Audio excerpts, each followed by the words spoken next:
मेरे माला डालूं तेरे तुम्हें जाऊं, ऊंचे आसन पे तुमको बिठाऊं। आओ गुरुवर मेरे माला डालूं तेरे तुम्हें जाऊं, ऊंचे आसन पे तुमको बिठाऊं। जल तो चढ़ाऊं गुरु जल नहीं सूझा, जल तो चढ़ाऊं गुरु जल नहीं सूझा। वो तो मछली ने कर दिया झूठा। आओ गुरुवर मेरे माला डालूं तेरे तुम्हें जाऊं, ऊंचे आसन पे तुमको बिठाऊं। फल तो चढ़ाऊं गुरु फल नहीं सूझा, फल तो चढ़ाऊं गुरु फल नहीं सूझा। वो तो कोयल ने कर दिया झूठा। आओ गुरुवर मेरे माला डालूं तेरे तुम्हें जाऊं, ऊंचे आसन पे तुमको बिठाऊं। आओ गुरुवर मेरे माला डालूं तेरे तुम्हें जाऊं, ऊंचे आसन पे तुमको बिठाऊं। दूध तो चढ़ाऊं गुरु दूध नहीं सूझा, दूध तो चढ़ाऊं गुरु दूध नहीं सूझा। वो तो बछड़े में कर दिया झूठा। आओ गुरुवर मेरे माला डालूं तेरे तुम्हें जाऊं, ऊंचे आसन पे तुमको बिठाऊं। आओ गुरुवर मेरे माला डालूं तेरे तुम्हें जाऊं, ऊंचे आसन पे तुमको बिठाऊं। मन तो चढ़ाऊं गुरु मन नहीं सूझा, मन तो चढ़ाऊं गुरु मन नहीं सूझा। वो तो पापों ने कर दिया झूठा। आओ गुरुवर मेरे माला डालूं तेरे तुम्हें जाऊं, ऊंचे आसन पे तुमको बिठाऊं। आओ गुरुवर मेरे माला डालूं तेरे तुम्हें जाऊं, ऊंचे आसन पे तुमको बिठाऊं। कुछ शब्द उनके चरणों में जो सच्चे परमात्मा हैं, जो सच्चे गुरु हैं, क्योंकि असली ब्रह्म कौन है? माता पिता, जिन्होंने आपको जन्म दिया। आज उन्हीं के कारण तो बैठे हो। अंधकार से प्रकाश में गु जमा रू, अंधकार से प्रकाश की ओर ले जाने वाला कौन है? गुरु। और सबसे बड़ा अंधकार कहाँ होता है आप बताइए? जब 9 महीने गर्भ में थे, आप उसको गर्भ योनि कहते हैं, मैं उसको नरक योनि कहता हूं। असली स्वर्ग इस धरती पे है और नरक मां की कोख में है। अगर आपने साइंस पढ़ी हो, या तो मोबाइल का जमाना है, उसमें आप सर्च कर सकते हो।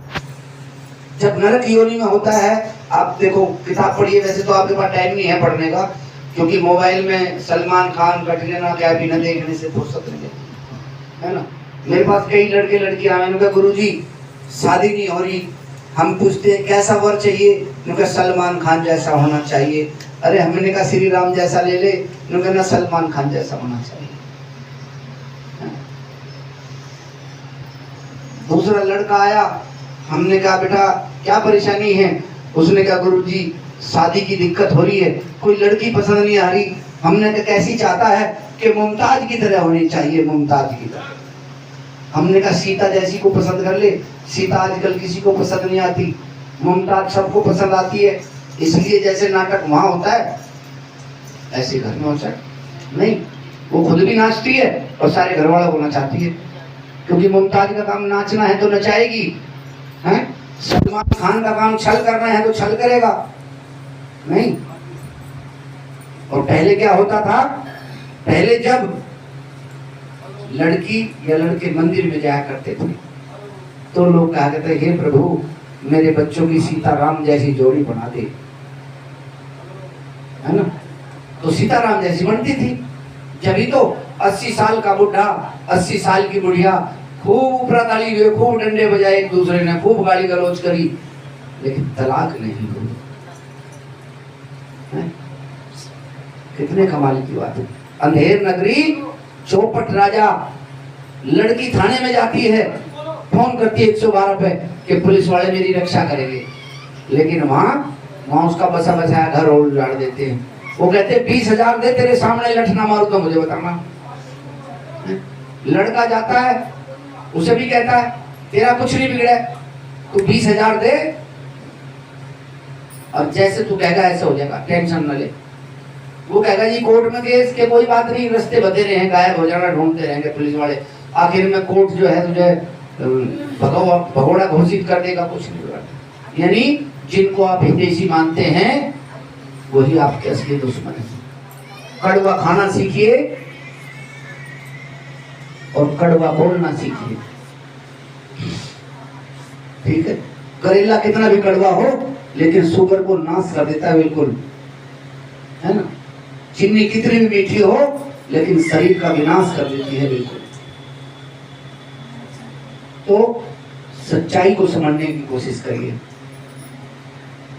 एक सुनार, मुझे कई लोग कहते हैं गुरुजी जब आपको कोई अपना दुख देता है आप बड़े टेंशन में हो जाते हो, तो मैंने एक कथा सुनी और आपको भी मैं बताता हूं।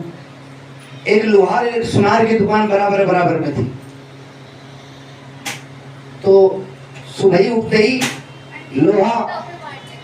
लोहार लोहे को कूटना शुरू कर देता है और सुनार सोने को कूटना शुरू कर देता है। किससे कूटता है? हथौड़ी से। अब जो वो होता है हथौड़ा, हथौड़े में बैठा जिसका होता है लकड़ी का और आगे हथौड़ा होता है लोहे का, और जो सुनार कूट रहा है उसमें भी हथौड़ी होती है, बैठा होता है लकड़ी का और लोहे हथौड़ी होती है लोहे की। तो एक दिन लोहार ने चोट ज्यादा मार दी क्योंकि लोहे पे लोहा लगा, तो छटक के सोने के पास जा बैठा। तो सोना उसे टोन मारता है कि यार एक बात बता, जब तू मेरे पास आ ही गया चल दो बात कर लेते हैं। उसने कहा पूछ भाई। सोने ने कहा भाई तेरा मालिक तुझे कूटता है, मेरा मालिक मुझे कूटता है, लेकिन मुझे कोई दर्द नहीं होता, लेकिन तू मुझे बता जब तेरा मालिक तुझे कूटता है तू बहुत शोर मचाता है, बहुत चिल्लाता है। उसने कहा भाई सुन, जब अपना कूटता है ना तो बहुत दर्द होता है, तुझे तेरा नहीं कूटता, मुझे मेरा कूटता है, मुझे मेरा मालिक कूटता है, मुझे वो कूटता है जिसको मैं अपना कहता हूं। इसलिए दर्द उसी का होता है। शत्रु प्रहृति शरीरा और स्वजन हृदयम प्रहृति, यानी शत्रु सिर्फ आपके शरीर पे वार कर सकता है, जिसका उपचार किया जा सकता है, जिसकी दवाई की जा सकती है, लेकिन जो अपना होता है वो आपके हृदय पे वार करता है, जहां कोई दवाई और मरहम कोई काम नहीं करती, नहीं लगा जा सकती। तो आज उन्हीं के लिए कि जो आज हमारे सच्चे भगवान कहाँ हैं? अनाथ आश्रमों में। मैं तो कोशिश करूंगा कि सब एक बीड़ा उठाएं कि अनाथ आश्रम बंद हो, गवर्नमेंट सब्सिडी देना बंद करें और ऐसा कानून लाएं कि घर में ही एक लागू कर दें कि जिसके माँ बाप हैं उनके लिए औलाद एक कमरा स्पेशल बनाए और उनको खाने पीने की व्यवस्था करे और उसकी वीडियो रिकॉर्डिंग करे और वो जिला के या प्रशासन के अधिकारी को सबमिट करे, है ना। ऑनलाइन जब एक झाड़ू लगाने वाले की ऑनलाइन फोटो क्लिक हो सकती है तो वो भी हो सकती है? तो क्या कहा, बूढ़े माँ बाप न्यू रो रे, बूढ़े माँ बेटा मत देना माता के घर में, बेटा मत देना माता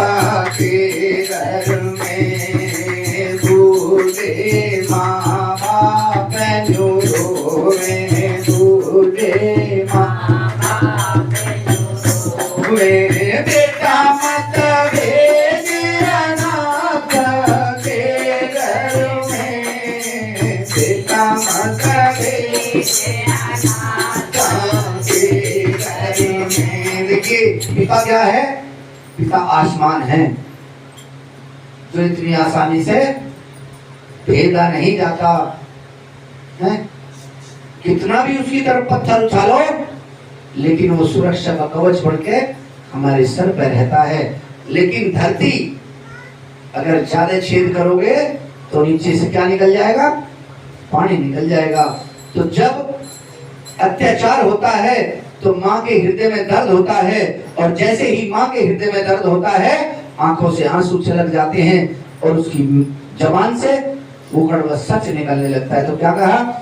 9 महीने तुझे गर्भ में रह क्या, 9 महीने तुझे गर्भ में रह, पीड़ा सही बहुत तन में, पीड़ा सही बहुत तन में, हाथ जोड़ तेरी विनती करते, हाथ जोड़ तेरी विनती करते, बेटा मत भेज अनाथ के घर में, बेटा मत भेज अनाथ के घर में, बूढ़े माँ बाप रोवे, बूढ़े माँ बाप रोवे, बेटा मत भेज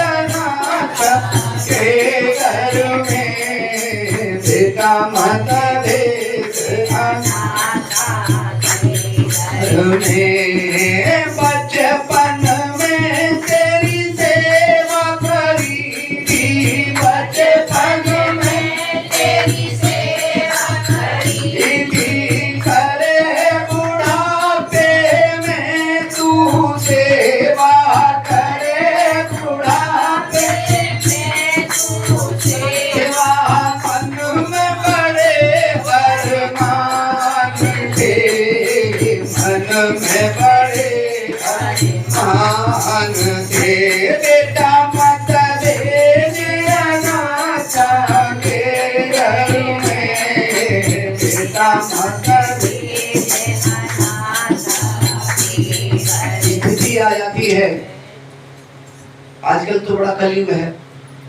मैंने एक से पूछा, वो कहता जी मेरे गुरु इतने बड़े, मेरे गुरु इतने बड़े, मेरे गुरु इतने बड़े। हमने कहा भैया हमारे गुरु छोटे से हैं, लेकिन हमें बता दे किस चीज में बड़े हैं। उन्होंने कहा कि मेरे गुरुजी कान में मंत्र देते हैं। मैंने कहा उस मंत्र से क्या होता है? कि उस मंत्र से उद्धार हो जाता है, जीवन बदल जाता है। वो मंत्र शक्तिशाली है, वो मंत्र जीवन में रंग भर देता है। मैंने उससे कहा यार मैं भी तेरे चरण छूता हूँ, जब इतना अनमोल मंत्र है। मैंने कहा गुरुजी मंत्र किस लिए देते हैं, गुरुजी किस लिए काम करते हैं? तो चेला कहता जी मेरे गुरुजी जगत कल्याण का काम करते हैं। तो मैंने कहा मैं भी इसी जगत का हिस्सा हूँ, वो मंत्र मुझे भी बता दे। उसने कहा जी ना बताऊं नहीं। तो मैंने कहा तो गुरु का चेला ही नहीं, क्योंकि गुरु तो अपनी शक्ति का विस्तार करता है। जैसे जैसी सर्दी हो और सूरज निकल जाए तो किसी को कम किसी को ज्यादा रोशनी देता है। जो उसकी किरणों के सामने बैठेगा उसकी तपत जितनी होगी सबको बराबर देगा। तो मैंने कहा मंत्र मेरे से सुन ले। उन्होंने कहा बताओ। मैंने कहा कलावारी गुरु और तू चेली में गुरु। जब इतना पवित्र है तो छुपाने की क्या आवश्यकता है? तेरा भला हो गया मेरा भी हो जाएगा, और जब मेरा भला होगा तो मैं गुरु को समर्पण हो जाऊंगा। मैं गुरु को ढूंढूंगा या नहीं ढूंढेगा बताओ? इसलिए सबसे बड़ा गुरु है माँ और बाप, जो कान में मंत्र नहीं देते, जो बोलते भी नहीं सिर्फ देखते हैं। एक मिट्टी के पुतले को, एक मांस के लोथड़े को, एक लिक्विड को एक इंसान के रूप में बना के जो इस प्रकाश रूपी संसार में लाके छोड़ दे, उससे बढ़ के कोई गुरु नहीं हो सकता, उससे बढ़ के कोई परमात्मा नहीं हो सकता। आप परमात्मा की तुलना करिए और माँ बाप की तुलना करिए। आप पूछिए कि जगत पिता है तो वो क्या है? वो माता पिता है। और जगत किससे बना? हम सबसे जगत बना। अगर हमारी माँ हमें पैदा ना करती तो जगत नहीं होता। तो परमात्मा क्या करता है? पालनहार है। तो माँ बाप क्या करते हैं? वो भी तो पालनहार है। खुद भूखी रह लेगी लेकिन बच्चों को नहीं रहने देगी। बाप चाहे भीख मांग के लावे, उधार मांग के लावे, झूठ बोल के लावे, लेकिन निकम्मी औलाद का पेट भरेगा है? तो उससे बड़े भगवान है? जबकि भगवान झूठ नहीं बोलता, लेकिन वो बाप झूठ बोल जाता है, वो बाप पाप कर जाता है, वो माँ पाप कर जाती है, इसलिए कि मेरे बच्चे भूखे ना मर जाए। तो क्या कहा माँ ने? जब बेटे ने हाथ खड़े कर दिए तो माँ ने पूछा बेटा क्या दिक्कत है?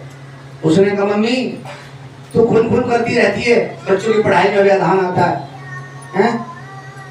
चाचा बूढ़ा हो गया, उसे इतनी शर्म नहीं आती कि मैली जुत्ती लेके अंदर चला आता है, फर्श गंदा हो जाता है, पोछा झाड़ू पोछा वाली सुबह चली जाती है, मेरी घर वाली परेशान हो जाती है। वो ये भूल जाता है कि वो संगमरमर और उसी को घेरने लगाया है, वो मकान उसी माँ बाप ने बनाया है, जिसका वो बेफालतू में मकान मालिक बना बैठा। तो वो कहता फिर और क्या दिक्कत है? उसने कहा महंगाई इतनी है जिसकी कुछ हद नहीं, तो मैं अनाथ आश्रम देख के आया हूँ, मात्र 4000 रुपये महीना जाएंगे, एसी लग रहे हैं, बाथरूम में भी एसी लग रहे हैं। तो माँ फिर जवाब देती है, क्या जवाब देती है? ध्यान से सुनना। और इसलिए सुना रहा हूँ कि अपने आप को इतना मजबूत बना लीजिए ताकि कल की तुम्हारी औलाद तुम्हारी तरफ को नजर उठा के न देख सके। अनाथ आश्रम में छोड़ने की तो बहुत दूर की बात है। तो क्या कहा?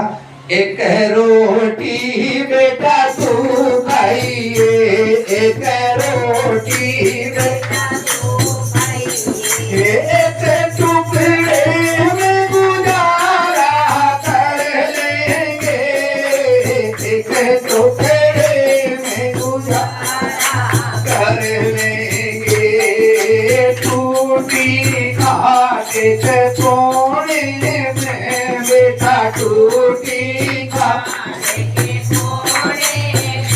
बेटा बस उसमें गुजारा कर लेंगे, उसमें गुजारा कर लेंगे, बेटा मत भेजना के घर में, बेटा मत भेजना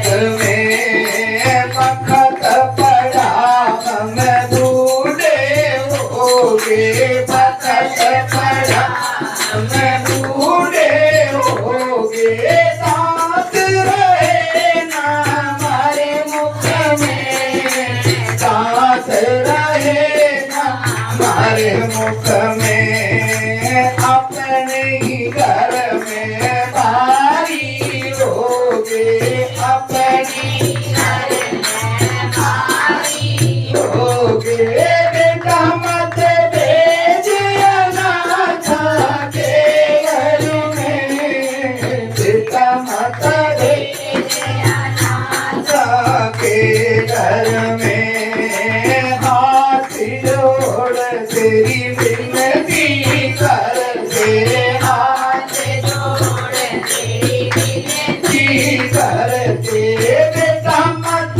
भेज अनाथ के घर में, बेटा मत भेज अनाथ के घर में, राजपाल की बात मान ले, राजपाल की बात मान ले, मात्र पिता की सेवा कर ले, माता पिता की सेवा कर ले, स्वर्ग बनेगा तेरे घर में, स्वर्ग बनेगा तेरे घर में, बेटा मत भेज अनाथ के घर में, बेटा मत भेज अनाथ के।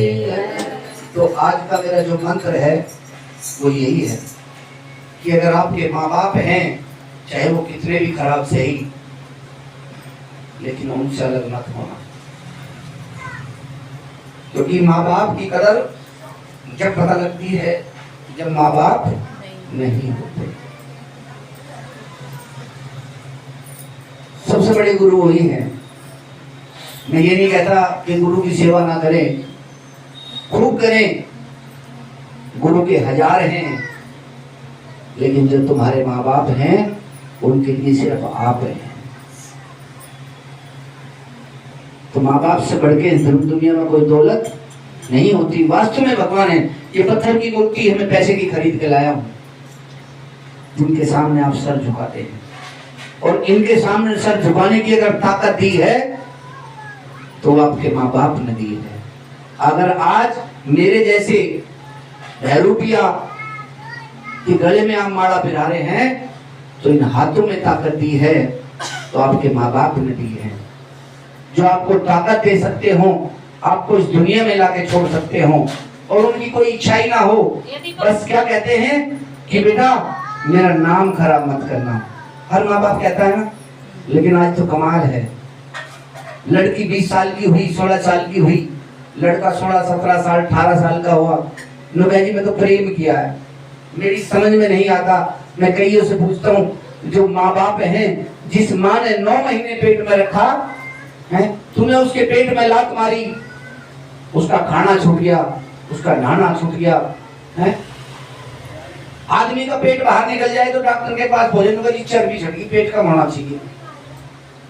आप उस लड़की के बारे में सोचिए जिसको भगवान ने इतना सुंदर पवित्र शरीर दिया, और जब वो हमें अपने पेट में पालती है तो उसकी शरीर की आकृति बदल जाती है, लेकिन उसको शर्म नहीं आती, वो फक्र से जाती है।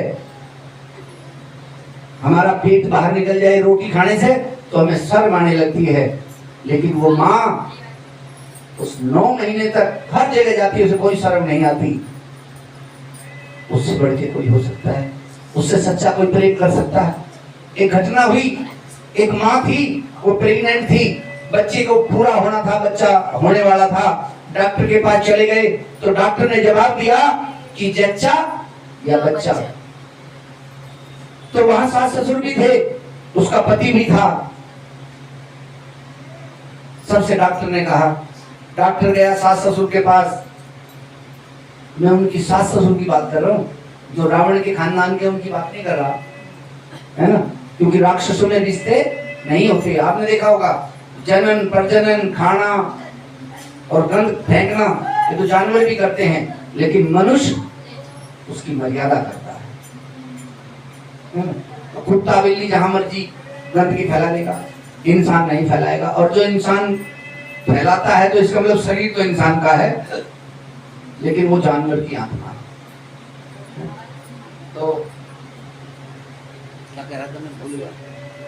ससुर के पास जाता है डॉक्टर, और डॉक्टर कहता है जी जच्चा या बच्चा। तो सास ससुर कहते हैं डॉक्टर साहब हमारी बहू बच जानी चाहिए, बेल होगी तो फल बहुत लग जाएंगे। तो कितना प्रेम करते होंगे आप विश्वास करना।